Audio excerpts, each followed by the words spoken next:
Leadership Insights, Jonno White on team success. We're going to explore executive leadership challenges, particularly dealing with difficult people in your business. And we've all dealt with that, haven't we? Be they suppliers, be they staff, be they even your clients and wannabe clients. We all know how difficult that can be. So this is a big topic we're going to cover with Jonno, who is a leadership expert. He's an author. He's also a podcaster.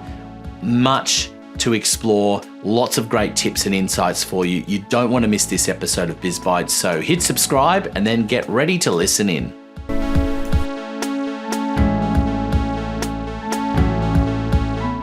Well, welcome everyone to another episode of Biz Bites.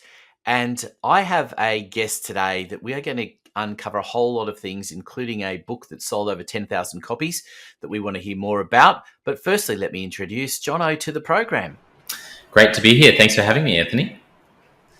And first of all, I guess what I like to do with all my guests is get them to introduce themselves and tell me a little bit about you. Yeah, absolutely. So I'm based in Brisbane, Australia.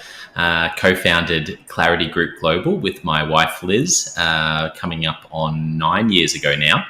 And we specialize in facilitating executive team retreats, leadership team offsites. I coach CEOs, school principals, executives.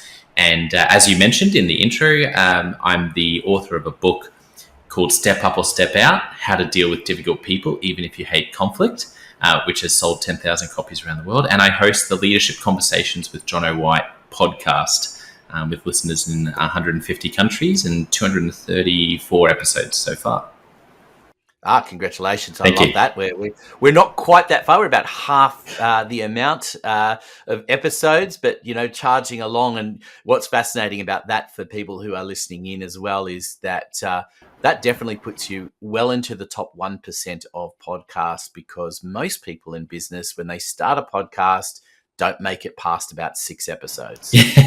Yeah, and I understand that. I remember hearing that when I started the podcast. And so what I did, it was around COVID. Everyone's got their around COVID story, right? Isn't that funny? But I started my podcast probably 4 years ago now. And so I just decided I've got a bit of extra time. People obviously weren't meeting face to face. So a lot of my work is with teams. So all of a sudden I had a bit of extra time to work on the business. And I thought, that's it. I'm going to do a podcast where I have conversations with leaders.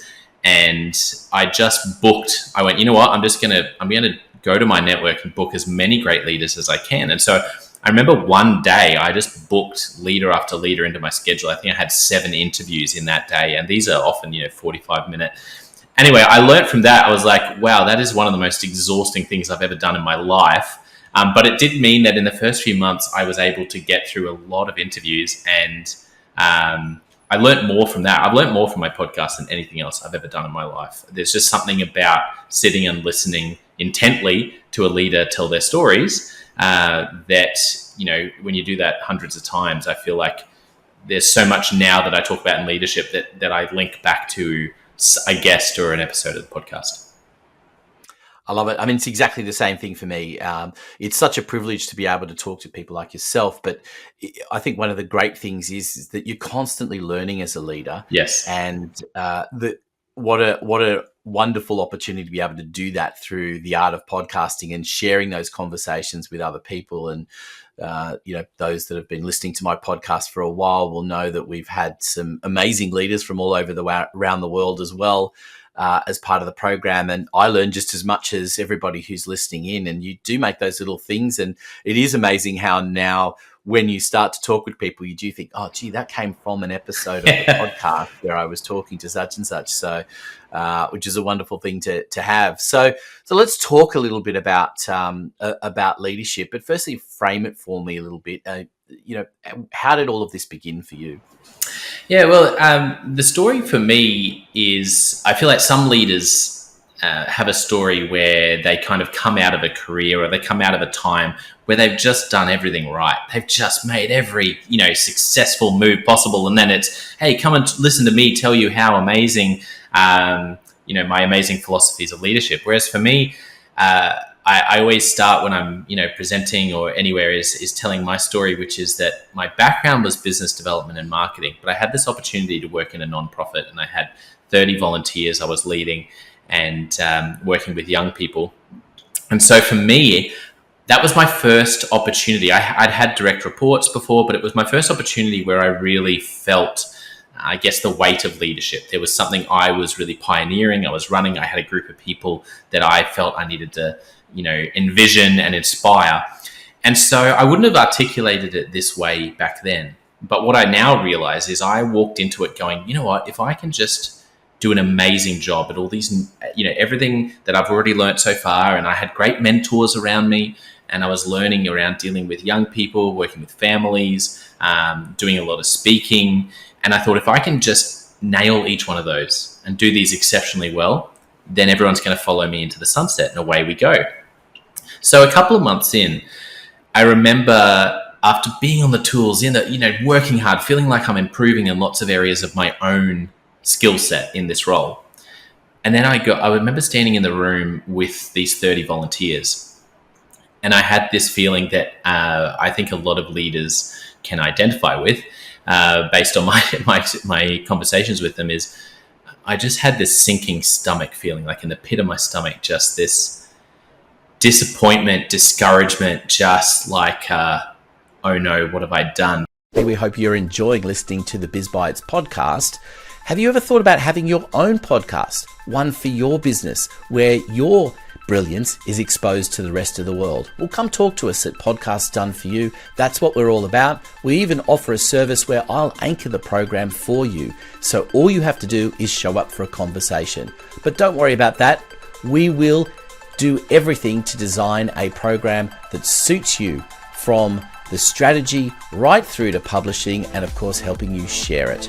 So come talk to us, podcastdoneforyou.com.au, details in the show notes below. Now back to Biz Bites. And I had this feeling that I think a lot of leaders can identify with, based on my conversations with them, is I just had this sinking stomach feeling, like in the pit of my stomach, just this disappointment, discouragement, just like, oh no, what have I done? Because I looked around the room and I saw these 30 people who were highly competent, extremely passionate about what we were doing. But as I looked around the room, I realized, oh my goodness, I have no idea how to get a bunch of people going in the same direction. I've got this amazing group of people, but I think everyone's running towards their own sunset. There's no alignment and unity rowing in the same direction. And it really scared me, and it really overwhelmed me, because I felt like maybe I was a bit on my own. I felt like, I just really didn't know what to do. And so as often happens in those moments, a couple of weeks went by where I was really, really low, just not sure how to move forward. And then my wife went away for a couple of weeks, and this is before we had kids. And so I remember one night thinking, what am I going to do? And someone had recommended a book to me, Patrick Lencioni's The 5 Dysfunctions of a Team. And so I had this book sitting there, and I picked it up at 7 p.m. I thought, oh, you know what? I'll give this a bit of a read. And then at 2 a.m., I put it down and I just read it cover to cover. And I don't know if it should take that long, but I just absorbed that book. It was like Patrick Lencioni had written it for me. And I think I just realized, like I was saying before, that many leaders, I hear stories of, how they just took to it really naturally. But for me, particularly when it comes to building a team, I found so much of that counterintuitive. And I found the natural things I would lean in or lean out of, I had to overcome and learn. And I was reading this going, man, I have built the most dysfunctional team, and it's on me. We're not meeting. Like, it's the 101 stuff. It's how can you have a healthy team if you don't even have any clarity around what people are doing? We're not meeting. And so that really was the start of a journey over a couple of years where there were some highs, there were some lows, lots of mistakes made.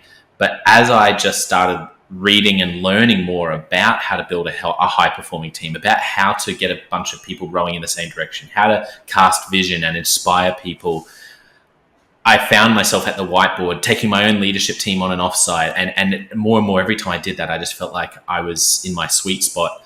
And a couple of years later, to cut a long story short, I was in that same room, but our team of volunteers had grown to 45.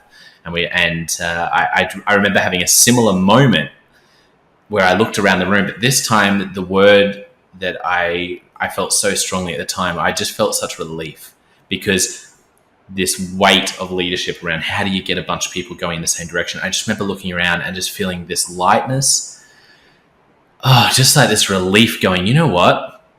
This bunch of people, it's not like they were really any different, but what had happened over a couple of years is I knew that I had their back. I knew they had my back, and I knew we were all going in the same direction and I wasn't on my own. And that for me was a real pinnacle moment. And I think that also speaks to a lot of what I now do with other leaders is how do you go from feeling like you're pushing a rock up a hill by yourself to creating that stampede of momentum in your team, in your organization, where it's like, that it is possible. But and probably my favorite quote that I use almost the most is a Lencioni quote. I love Patrick Lencioni, or Patrick Lencioni, if you're going to be, but I say Patrick Lencioni. And he says, he talks about building a team, but I found it's true for really most leadership. And whether it's building a team, an organization, culture, self-leadership. And he says to building a healthy team is both possible and remarkably simple, but painfully difficult. And that's been my experience of leadership to this point. It's so poignant, really, because the truth is that most businesses begin with an individual starting something up. And so you've got this whole idea of letting go at various points, bringing in extra people into what is your little baby. And it's a difficult thing to bring those people in, but it's a difficult thing then to steer people in terms of a vision and allow other people to bring vision to the table as well. And I can imagine, having also spent some time working in the not-for-profit sector, I understand totally how difficult it is to lead a bunch of volunteers because, of course, by nature, they're volunteers. So they're very self-motivated to wanting to help. And often, with the best of intentions, they're not necessarily towing the company line per se. And that's it's actually, one of the greatest, I think, learning grounds for people to become a leader is to actually lead a group of volunteers.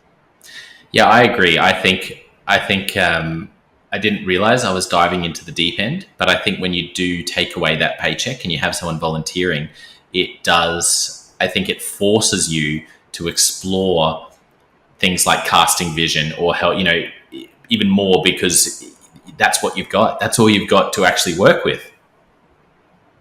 Yeah. And I think what, as a little side note, I think what a lot of not-for-profits forget is that, and not even the not-for-profits, I think it's often the people who are dealing with the not-for-profits forget that it's all very well to have a group of volunteers, but unless you have someone that is employed, that is a leader of those people, the volunteers can do more harm than good, because with the best of intentions, they can pull things apart. Yeah, it's so true. I think it's one of the starting points. It's probably why I'm so passionate about leadership teams and why once again, something that I really agree with Lencioni on is he says, if I could go into one place in a company to know whether they're healthy or not, it would be to go into their leadership team meeting. And I think this is really a challenge for nonprofits, because it's very easy to get into the space where you're too desperate to keep your volunteers, that you allow, I guess, mission drift. You allow inappropriate behavior that wouldn't be accepted elsewhere. And if anything, this is where the counterintuitive side of it really hit me, is in a nonprofit. I think with volunteers, you almost have to have a higher standard, because you want to attract the best people and those best people, they won't put up with low standards and poor behavior, particularly if they're volunteering. If I'm going to be generous with my time and give, I want to be somewhere where I know I'm making a difference and things are run well. And so it becomes this two-edged sword. where if you allow those standards to drop, I'm desperate, I've got to keep all my volunteers happy, and I don't want to have difficult conversations with them because they are giving up their time, then you allow really bad behavior to fester and continue. And sure, that's bad, but the real hit that you take is that your best people, they go, you know what, if you're not going to take this seriously and deal with that stuff, then I'm out. Yeah, and I think that one of the flip sides as well for me was always seeing, you would see companies that would come in and say, we're going to have a day where we're all volunteering and we want to paint. And you're sort of going, as the organization, you've got to work out, well, is that actually in the best interests of anybody? Do we really need the paint? Is the paint going to be up to standard? And how much management is it going to take for us to actually get this done in a reasonable fashion? There's lots of pretty photographs at the end, but does it actually raise the bar for the organization? And I think often, again, businesses that deal with charities often forget that they need to volunteer with open arms, but also be prepared that there needs ongoing assistance. I've also seen that in many cases where you've had businesses of different sizes come into an organization, a non-for-profit, volunteer to do something, that might be in their ball game. I've seen it done with a brochure even, where there was a company that came in and designed this brochure, and then once it was designed, it was no longer a priority. But the problem was they designed it without actually really talking to the organization properly. And then this piece was so impractical. It was one of these fold out ones. You don't see them that often anymore. Yes. It's folded into something smaller than you fold it out. But actually to fold it out, you had to turn it upside down and back to front. Like, it was just the most ridiculous thing I've ever seen in my life. And it made no sense for the organization. And when I came in as at the time as a consultant and, actually paid, and I said, with all the best of intentions for this, you just got to throw this out the window. Like, they meant well, but it was no longer a priority for them. And I think that's where it's really interesting as well, is that I think there's a lot that business and not-for-profit can learn from one another, particularly in the area of leadership, because being able to say no is also a very difficult thing as a leader, no matter whether you're a small business or you're a large corporate or a not-for-profit. Yeah, I agree completely. Learning to say no, I think it's a challenge a lot of us have in our lives in general, but definitely organizationally. I love, there's a great book by Robert Cialdini called Influence, and he talks about different psychology and sales. And I love it because he takes some ideas around the human psychology and boils them down into ways that are really applicable in business and leadership.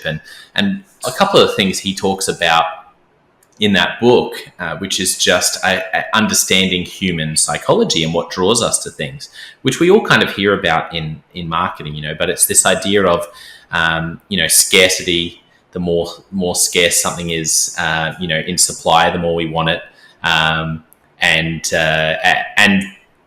I think for me, this is one thing that I've found that a lot of leaders across business, across nonprofit, forget is that, and if I put it another way, there's another author I love, Daniel Priestley. I love his work, and he talks about in his book Oversubscribed how when businesses, I guess to use an example, when businesses want to create more supply. So things are going well, I've got lots of demand, but suddenly I'm creating more opportunities for people to work with us, more spots in my webinars, more client sessions. I'm hiring some people to do more work so that there's more available. And we think, I'm expanding my business, I'm creating more. But the problem is that if we are creating more supply than demand, we're actually decreasing scarcity.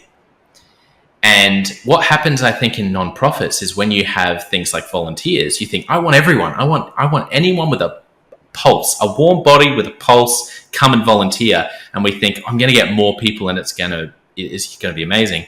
The problem is, as you do that and you expand your, opportunities that people have, you actually lower, the scarcity, and you actually potentially make things less desirable for the right people. And this is where I think this concept, which is why I love Robert Cialdini in Influence, how he unpacks this, and many other things as well. But I love that idea of saying, you know what, whether you are selling a product, whether you are selling a service, whether you're hiring or looking to open up opportunities for volunteers, counterintuitively, if you can keep that quite narrow, if you can keep your supply quite limited, you don't want to take people through a rigmarole that's really unnecessary or horrible to get a role. But what you do want to do is you want to say, hey, this is high value. We really value our people. We actually really value our volunteers. That's why we don't just let anyone volunteer, potentially. That's why when someone wants to, they need to go through this and this process. And that's why we'll then let you know if you're a fit. And people get really, in the nonprofit, they get really scared of this. You don't want to offend those volunteers. But I think if you can do that, if you can use that authentically, once again, it's not about manufacturing or manipulating, but if you can actually authentically limit your supply in a healthy way. So instead of just taking on 20 volunteers, if you're starting a new thing, take on 5 that you can manage really well. And you might have 15 people who are keen, and you say to 10 of them, I'm so sorry, I just don't have the resources right now to bring you in. And what happens is, as you work with those 5, those other 10, instead of thinking, maybe one of them thinks you're terrible. Sure, that always happens, right? But for the most part, they're going to walk away going, oh my goodness, I really want to volunteer now. Like the fact that they pushed back and said, makes me even more keen. And so when you then can take on another 10 and you go back to them and say, hey, come, we've now got the capacity and now you have 20 people who are keen.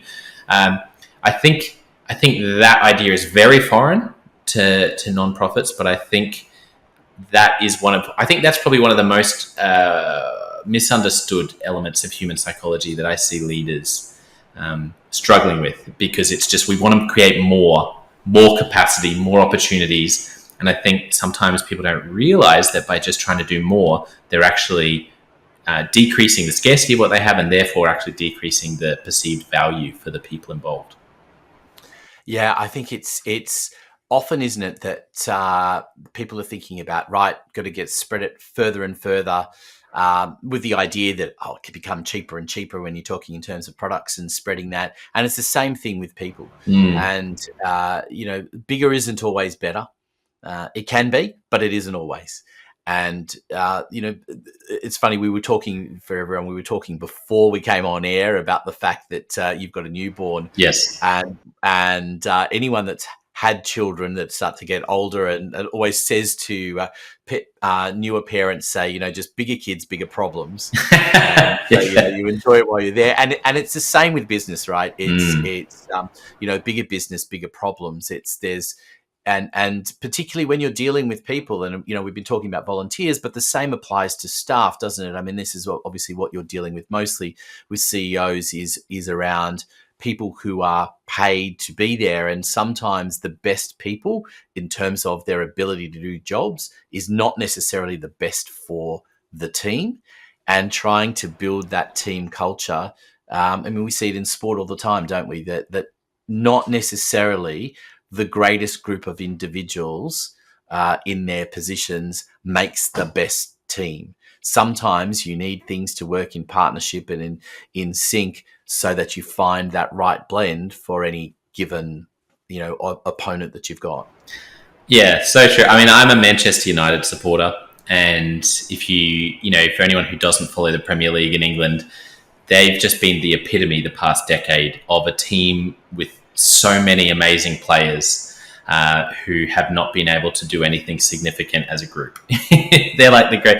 And I can't remember where I heard it. Otherwise, I would love to give them, honor for it. But I can't remember where I heard it. But I remember recently someone was saying that sometimes it's not about, which is really what you were just saying there, but they're not so focused on building the best team as they are on building the right team. And I thought, that's really challenging, because it's easy to say, you don't want to just have a team of great people. You want to have a great team. Well, kind of everyone agrees with that. But to actually say, you know what, even the best team, sometimes that's less effective than the right team, which might mean you make a really key hire in that team that goes against what you would say if you were just purely looking at performance, but that actually the way they're going to work with everyone else may not be the best on paper, but it's the right thing for what we need to do. And this is so much easier said than done. And I've been working with someone recently where we've had these exact conversations about two different people. And one of them is just the best, a great opportunity to be part of the best team on paper. And even just when you meet them, you see they're amazing. But there's another person who's also, who's much, much less in your face performance. But what they do have is they're extremely consistent, extremely teachable, and little things like just the speed with which they communicate and the quality has been really surprising. And I've been saying to this leader, look, I think counterintuitively, that second person is the one for you in this season. And I think this is something as well that might be a little bit misunderstood for different teams. And this, like you said, it's like having kids versus having, toddler versus a teenager. It's the size of your company. For this leader I was chatting to, I was saying, for where you're at, you don't need disruption right now. You need in this season, what really the next 12 months for you is, you need consistency. You need someone who's going to come in and just like, coming back to a sports analogy, just like that bowler in cricket. I'm a massive cricket fan. It's like that bowler who, sure, they're not bowling 150 Ks an hour, they're bowling 130, but they're hitting the same spot every ball, and that's what that team needs for now. So this is why it's easier said than done. I think it really can be context dependent, and that's something I've had to learn, I think, as well. I wanted everything to be black and white, but over the recent months and years, I've thought, well, sometimes you do want that disruption. Sometimes you do want someone who's going to come in and who's going to push all, just question everything and push it. You want that personality because that team is a bit stagnant. They're a bit stale. They need that. Whereas probably a few years ago, I would have tried to just make it a one rule fits all, because it would be neater. But I think that's one of the things I've been learning as well, is it's very context dependent. And something that's right for one CEO in one context might not be the right thing for another CEO in their context. Absolutely. I mean, I think that is so important, isn't it? That you need to look at the context each time to fully appreciate what is the right move to make.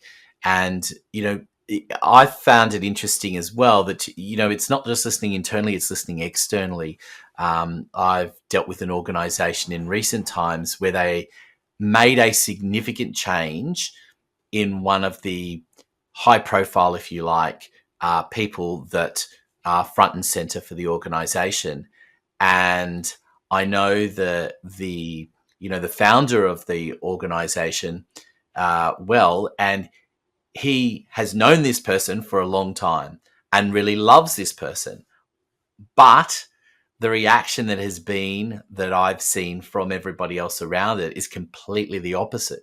And I actually see people, moving away because of that person. So sometimes the difficult decision as well is that you might love the person. Do you keep them on board or not? And then also it could be that, for all I know, that I haven't had this discussion with the founder to find out if indeed, well, this is a decision about making a practical change in direction for the organization, and therefore, getting rid of some people is not always a bad thing in terms of, could be clients, it could be team members, in order to push the vision in another direction. So that challenge of what actually qualifies as difficult in terms of an individual is in itself a difficult one to unpack. Yeah, it's so true. Once again, I think I had a stance that was probably more black and white on this, a while back. And then as an example, I remember chatting to a leader recently who is a turnaround school principal. And he was saying how he went into, a school, an international school, outside, that was kind of run by a school curriculum from, I can't remember if it was Australia or US or UK, but it was in a different country. And he came in and their accreditation was, had gone absolutely down the sink. Like, they were in trouble. And it was to the point where this school was going to have to close in 6 months if they didn't turn it around. And the previous principals at the school had just hired people and run curriculum and different things that was just not up to scratch for years. And he was telling me how he had to replace 90% of the people over, the first few months that he was there. Not because, just because they literally didn't have the skills to meet the accreditation required for this school to function. And so I heard that story and I thought, well, what do you do with that? Like, he really had to experience and lead a 90% turnover. And I think it's just one of those circumstances where it breaks every rule. Like, how do you do that? I think you do your best to do that with kindness, and you do your best, sure, to have clear communication. But definitely leaders who confront situations like that, it really does. It really does mean that even books like my book, Step Up or Step Out, I think sometimes there's circumstances where I go, wow, yeah, this is going to work so well for your situation. And others where you go, oh, wow, this is really different. This would need its own book because your circumstances are so unique. I want to come back to the book in a moment, but I just want to explore how you deal with that. I mean, just give us a bit of an insight. If you're the CEO of an organization and you're dealing with difficult people, and again, defining difficult that's probably the first part, isn't it? Is it difficult for the business? Is it difficult for the other team members? Is it going to be difficult for your clients? Is there a direction to take? How do you go about unpacking that? I mean, what are some tips and insights for people who might be listening in, saying, yeah, this is me. I'm dealing with this right now. Yeah, great question. Well, I think the first thing I'd say, and I get a lot of pushback from people on the title of the book, How to Deal with Difficult People, Even If You Hate Conflict, because they say that it's unfair to label people difficult. And I always say I agree.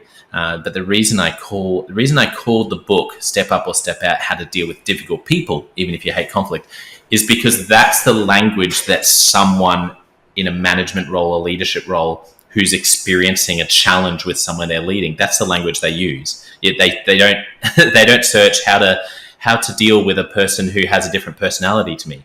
They look at and they think, how on earth do I deal with this difficult person, or maybe other language? That's how it feels when you're the leader. And so that's why the first thing I'd say is often people aren't difficult, they're different. And this is definitely the case with a lot of leadership teams where I come in and they bring me in to deal with the elephant in the room, and there's someone who is rubbing everyone the wrong way, or they're just, and it can be personality, right? So you may have someone who has a really different personality, or they just don't click with the leader or with other colleagues. And so that's where there's a lot of nuance as to what you're dealing with. Are we dealing with someone who's just different and we need to understand each other better, and that's going to actually solve the problem? Or are we dealing with someone who, when we talk about them being difficult, it's a case of potentially dropping the ball on key things which could impact people, life or death scenarios. It's like there's different levels. What I talk about in the book, which I think is for me has been one of the most helpful ideas around what makes a difficult person so difficult. So I talk about the 4 ingredients of the recipe for disaster. And what I experienced, and the reason I wrote the book, is that I was having coaching sessions with leaders, and it would be like session, one in every 2 sessions, this would come up. What's the thing you're wrestling with? What's keeping you up at night? Well, it's this person. I don't know how to deal with them. It's this person. They're going behind people's backs. They're undermining. It's this person. I just can't seem to get them to buy in. And it happens so much. And I was dealing with these people again and again and again that when I eventually wrote the book, it felt like I'd written it, in 100 coaching sessions, because I'd gone through this process with people so often.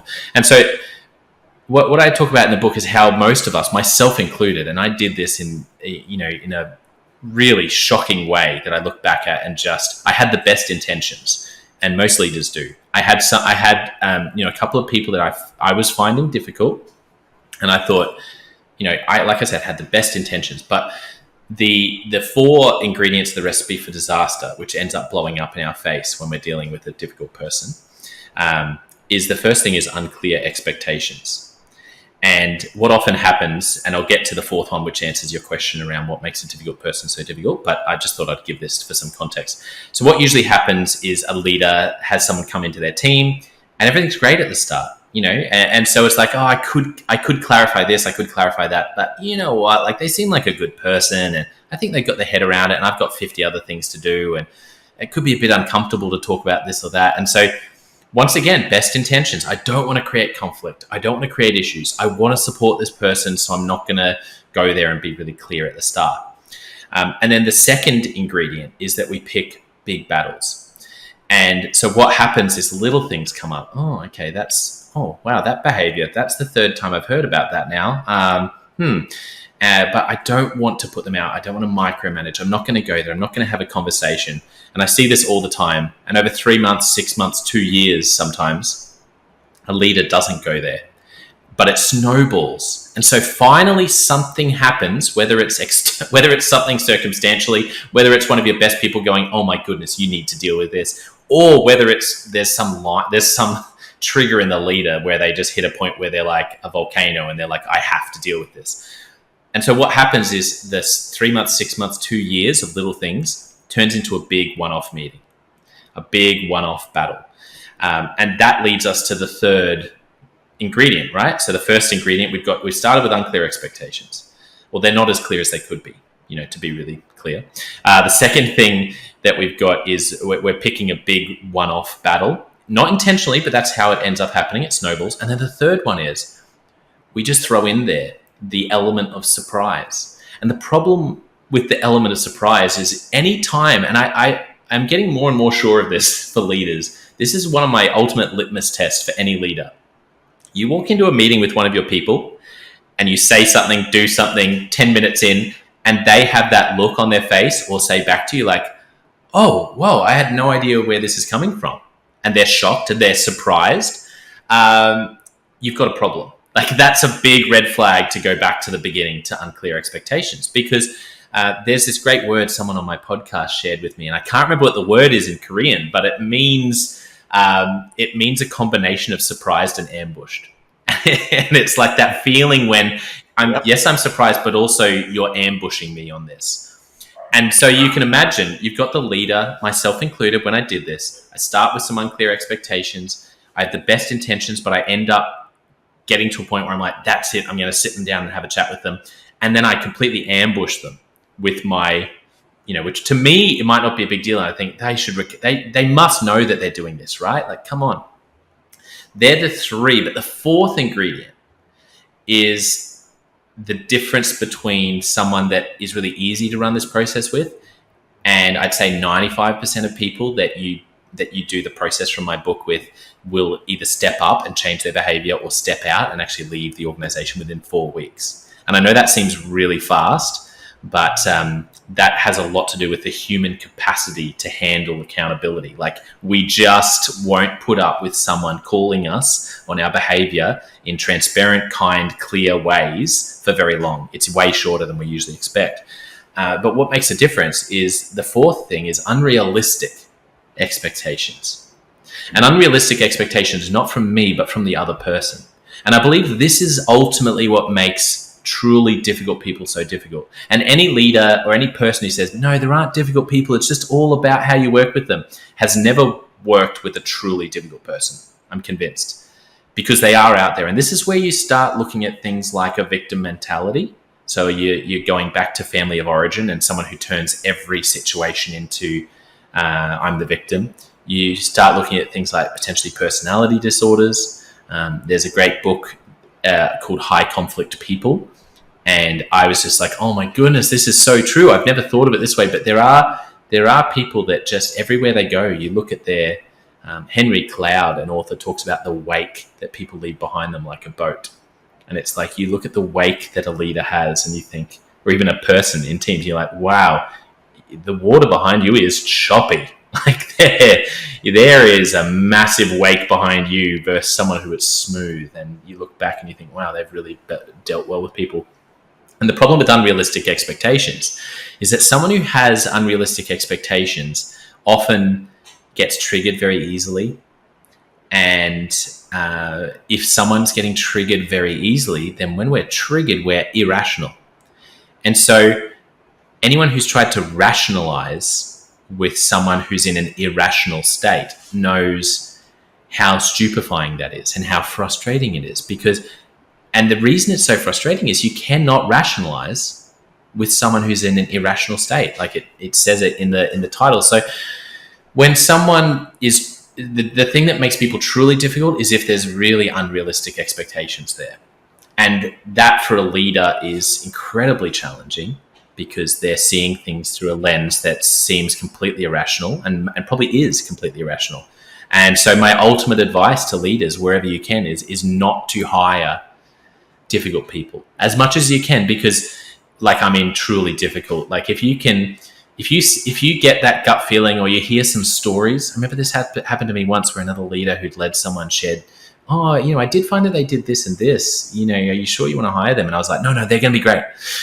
And I ignored the warning signs that there were some unrealistic expectations. I'm not talking about different personality. I'm talking about really, like I said, sometimes personality disorder kind of, someone who's just not seeing things in reality and they're looking at things irrationally. That's what makes someone truly difficult, and that makes the whole process much, much harder. Some amazing advice there. We've got to wrap things up shortly, but there's a question I wanted to ask you, and this is a bit of a question without notice in some respects, but how many times have you dealt with an organization where the person that is the difficult one turns out to be the CEO, and how do you actually manage that process? And do people have a realization that, hang on, whether it is the CEO or someone else, but have that realization that I am being the difficult person? Can I turn that around versus as you talked about, within 4 weeks leaving? This is such a good question, and I'm I'm going to give it a little bit of a controversial answer because it's such a good question, and I think there might be listeners who maybe their boss, their CEO, is the difficult one. So the first thing that I'd say is, unfortunately, I've come to the conclusion more and more that an organization, the leader is the ceiling of that organization. So the CEO. So if you're working with a CEO where they have a really low ceiling of emotional intelligence, they're very threatened by people, so they won't put people around them that will challenge them. That will be the ceiling for the organization. And I wish it wasn't so, but I'm just more and more certain that that's the case. That's why it's so important that we have great, emotionally intelligent, teachable, humble CEOs leading organizations, right? The problem with a difficult person in that role, with someone who has unrealistic expectations, is that this often plays out. One of the biggest ways this plays out is emotionally a lack of emotional intelligence. And so a lack of emotional intelligence, the problem with that is that emotional intelligence is so directly linked to self-awareness. And so someone who really lacks emotional intelligence or has very unrealistic expectations often has a severe lack of self-awareness. And if you follow this through, therefore, the person with the least self-awareness is the least likely to be aware that they need the help. And it really does create this spiral where you have someone like that means, and as a result, to answer your question, is I almost never work with someone like that. I almost never am approached by someone like that. I remember maybe one person who approached me one time and said to me, Jonno, I want the hard feedback. I want you to come in and sit in on our leadership team meeting virtually. And I did that. And it was a bit earlier on in Clarity, and I took them at their word. I was like, they want it. Man, that's awesome. Good on them. So I did this. I sat in on the meeting, and they ran this leadership team meeting that was just a to-do list check. Like there was no autonomy, no empowerment to anyone in the room. And I thought at the time, well, they said they wanted the honest, hard feedback. So when we caught up again, I was like, I think with that meeting, I felt like it wasn't really a meeting. There was no real discussion. It was more of just you were checking everyone's to-do list. And they were so deeply offended. They were so deeply offended. After that, they wrote me a couple of emails that kind of felt like I'd done the wrong thing by them. And I realized, they thought they wanted the hard feedback, but they actually didn't have any of the self-awareness, where I had just come in like a bull into their fragile little china shop of, the way that think about themselves as a leader. And I'd just given some really simple and I thought very gentle feedback, and they completely couldn't handle it, and we never worked together after that. That's like one of the only ones that comes to mind. So to answer your question, the people who have this and probably are having the biggest challenges in this area as a CEO are probably the least likely to seek me out, because they just don't see it in the mirror. And if someone can grow through that and learn to see it in the mirror, I have like more respect for them than almost anyone else in leadership. I think that is shockingly, like, I've met people where they go, yeah, 20 years ago, this is what I was getting, and I had to get fired by that board or that job, but since I've learned this about myself. And I just think they're amazing people, but they're very rare. I love all of that, and I think you're right. We could trade a few more stories on those things. We might have to do that off air. But I wanted to just remind everyone, the book, the details for how to get a hold of the book, we will, it's Step Up or Step Out. And we will include all those details, of course, in the show notes, as well as how to get a hold of Jonno as well. But just to wrap things up, the question I like to ask all of my guests is, what is the aha moment that people who come to work with you have that you wish more people would know about in advance that they were going to have? Oh, yeah, that's another really good question. I love your questions. The biggest aha moment I've seen people have, which surprised me, I don't know if you found this, but when I do content, I often think I've got the most amazing idea, and then people, barely react. And then something else that you say in passing, people say, can you go back and do that again? And that is that the aha moment that people have is about, it's usually leaders where they're leading a team. And I talk to them about the team being like a ship. Sorry, give me a minute to just explain the aha moment, but this is the thing that I get the most response from people on. And I say, look, your organization is like a ship, and there's Fiji and there's Antarctica. Fiji, everything is warm, you're on the beach, you're achieving everything you want to do in your mission as an organization, and people love working there. Antarctica, everything's dead, it's cold, right? And we all know in our ships, as the captains, the leader, we all know we want to go to Fiji, and our people do too. But sometimes you start drifting towards Antarctica. And so you say, everyone throw out the heavy stuff, or send out the lifeboats and pull us towards Fiji. But to go with the ship analogy, that sounds ridiculous, doesn't it? Because we all know what we really need to do is just get that tiny little rudder underneath the ship and to move it towards Fiji. And if that's going well, then that'll take us there. And the rudder for your ship is your leadership team. And if your leadership team can get a little bit more aligned and a little bit more clear on where they're going, then that makes all the difference in getting to Fiji, rather than all the other symptoms we try to solve. I love it. It's very much in line with a mentor of mine who's fond of asking everyone, will it make the boat go faster? And that's it's a perfect analogy to end on. So thank you so much for being an amazing guest. We've covered a difficult subject and in a fun way, which I love doing. And thank you, because I think all of these things, and I think to the point that you were making just a moment ago, if you can make these little changes, they're more significant sometimes than coming in with something big and exciting, because yes, people love that big, exciting idea, but often it takes a lot of energy to make that actually happen. Sometimes the little bits and pieces that we can give people can just have a compounding effect and long-term make a huge difference. It's what this show is all about, and thank you for participating. Thanks so much for having me. Had a great time. Hey, thanks for listening to Biz Bites. We hope you enjoyed the program. Don't forget to hit subscribe so you never miss an episode.